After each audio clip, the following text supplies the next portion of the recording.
What did we do? What did we intentionally live each day to separate ourselves from the status quo and create proper habits? I think there were 3 things that we lived that allowed us to maximize, make the best use of our preparation. And they were these 3 things: selfless action, attention to detail, and then relentless effort. I want to break down the value in these, because you hear be selfless all the time, right? If you go to church, you hear it there, you hear it from your team, you hear it where, but does anybody ever tell you why it matters in being a good player?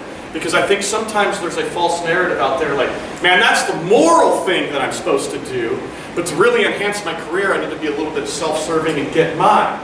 And we've all battled that spectrum before. I've been there. I get it. So what I want you to understand when I teach you a concept is how it's going to help you perform better on the field. Not just in a moral manner, but how it's going to make you a better lacrosse player. So if you have questions, ask them. Selfless action. Why does this matter? Why do I want to provide this every day? You know, why do I want to show up and say, hey brother, how are you doing, man? I got all your stuff ready for you today, right? Hey, I did that thing for you. I filled your car up with gas. Whatever it is. Selfless action. Why does it matter? Here's the deal. Service versus status. There's a spectrum that we're on sometimes, right? Status meaning I play to be a big deal. I want everyone to think I'm a big deal. Service meaning I serve the team and the mission without expectation of anything in return. Now, it doesn't mean you won't get anything in return, but I serve without expectation. And on the other side, now, let's break down status. Status-driven players, it drives failure. I've seen it happen many times with very good players. I've done it. All right, here's why it drives failure. When I say status, please understand that I don't mean having a goal of being an All-American and the best lacrosse player that's ever played the game. Those are great goals to have. What I'm talking about is when your why, your purpose, your inspiration is to be a big deal. I want to get my name in the paper. I want everyone to think that I'm a big deal. Here's why it drives failure. For me to be a big deal, other people have to think I'm a big deal, correct? It's dependent on something. It's dependent on the opinions of other people. Are other people's opinions inside of my control or outside of my control? They're outside of my control. I can do everything right and I cannot control what ESPN says about me. Correct? Or what they say about me on Twitter or Instagram or anything like that. And things that are outside of our control, feeling a need to force them is the foundation of where pressure is created. And then pressure evolves into stress. And you're under that daily source of stress each and every day. You're not loose, relaxed, and in the moment. Now, it's still a motivator, right? I'm going to play to be a big deal. You can still play well, but over the course of time, that grind wears you down. You guys agree with me on that? Right, so we want to flip that switch. Now, just because that one doesn't work, doesn't mean that selflessness does, so here's why I think it does, all right? Selfless action is an action, it's not an emotion. It means I may not feel like doing this, but I'm going to do it anyways, because of the value that it provides me, and I'm going to go serve my teammate. I'm going to do something nice for them. Here's why. Selfless action creates the emotion of love. You guys agree with me on that? If I treat you selflessly every day, and you treat me back, over the course of time, we begin to love each other, right? And you guys are young men, so I know it's hard for you to say that. I tell my SEAL brothers that I love them all the time. It doesn't bother me a bit to look at a man in the eyes and tell them that stuff, because I do. Now here's the thing. Here's why love is the biggest form of aggression. It's the greatest form of motivation.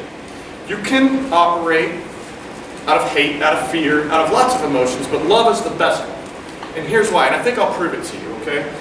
We got the cameras running and stuff. If you were to come up, if I were to offer you the opportunity, and you could have the status of having beat up a former Navy SEAL, and put it on Twitter and Instagram and all that stuff, and tell your girlfriend about it, would anybody want to come do it? Very rarely does anyone want to take that challenge. Let's flip something around here. Think of the person you love the most in this world. Your mom, whatever, whoever it is. Let's say I've got that person behind me now, and you have to come through me to get to him, or you're never going to see him again. Would you take the fight now? Of course you would, right? I see all the heads nodding forward. Of course you would, but the problem didn't change. The fight didn't change. The mission didn't change. And your mission doesn't change for the season, but your motivation going into it can. In one situation you won't fight, and in the other situation you will, without fear too. Right? You're not coming up here thinking, oh man, I hope he doesn't hurt me. You're just coming through me, man, with everything that you got. And when you create, selfless action creates love. And then you know what you start doing? You know why you don't have fear or anxiety? Is because you're fighting for something other than yourself. And that's the decision that every team has to make. Whether it's a family or a lacrosse team or a Major League Baseball team. Are we going to work against each other? with each other. That's the status quo. That's what most of them do. We show up every day and play with each other on the field, right? And then, are we going to work for each other? For each other. Teams that do things that play for each other are do special things. You know the other reason? Selfless action. Remember I talked about it, you have no fear, no anxiety. You know why? Here's how it works. If I'm getting ready to go on an operation in combat and I start getting nervous for my own life and death, whose life and death am I starting to get nervous for? My own, right? So anxiety is like a parasite feeding off of misplaced concern. I want to remove the source that needs to feed upon by loving my team and the mission we're on more than myself. When I do that, all of that goes away. So I'm not worried about my sorry self. I'm worried about the man on the left and on the right. And when we're in our locker room getting ready, we got a locker room. Except for with all our sports equipment, we've got guns and helmets and stuff like that, right? And body armor. And we're getting ready. Oh man, you always see guys over there, hey brother, do you have everything you need? Do you know what's going on? And guys are just taking their minds off themselves and putting it on their teammate because of the performance value that is in it. Hoo-yah? Yeah. Any questions on that? Anybody ever broke that down for you in that manner? That's why it matters, all right?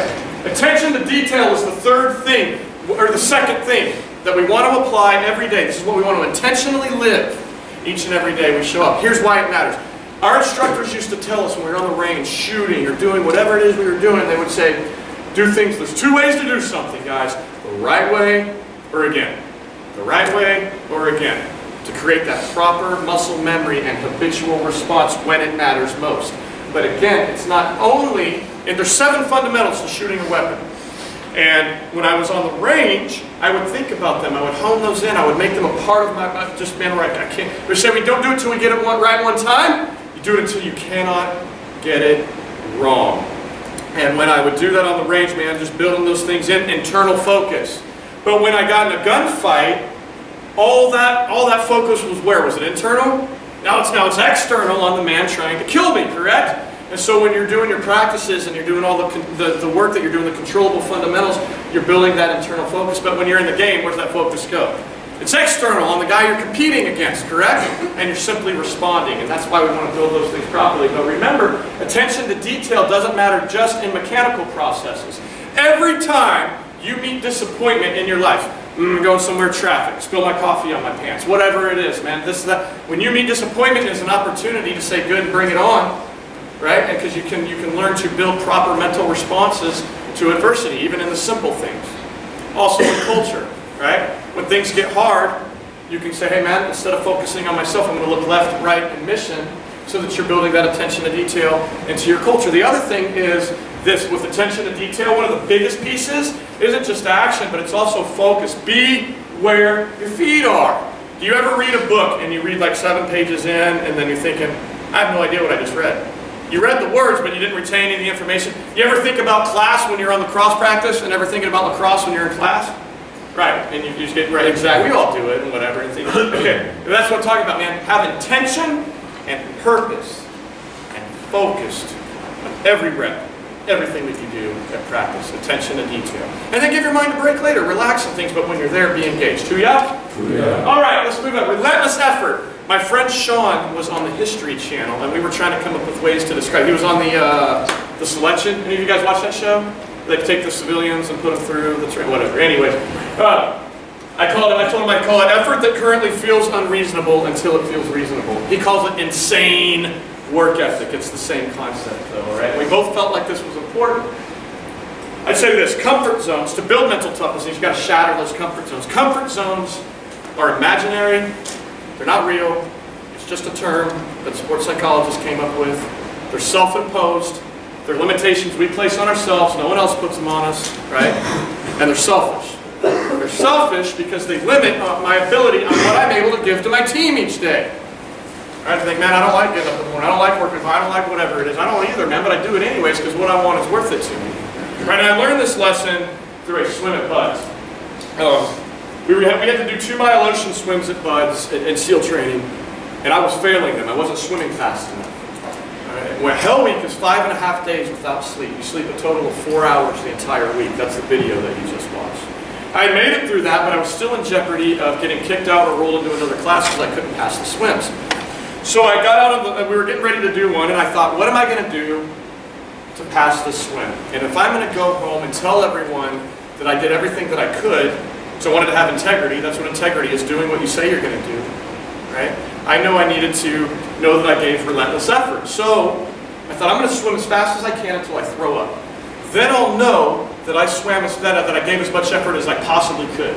And that's exactly what I did. We hit the swim. I had a buddy who was fast trying to guide me and help, so I knew, the pace I needed to be on, and I started puking.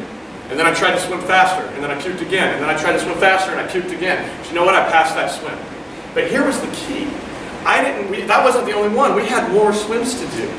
So every day we came out to do one, I had to ask myself, do I want to call myself something, or am I willing to do what it takes to beat it? Because I know I can do it, it just sucks, right? But I know I have it in me if I just make the decision that I'm going to do this thing. And that's how I tried to live my life every day when I got into the platoons, when we'd show up to train, is I try to give that effort.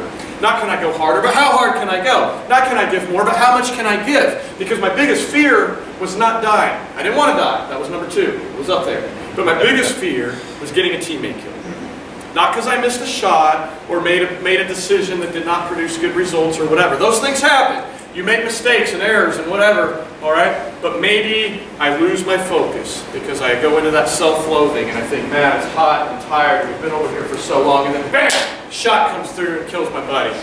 Or maybe he gets shot and I need to drag him off the streets, and I let myself go in the weight room and my physical ability, and I can't get him out there as fast, and he goes down, and then I go down.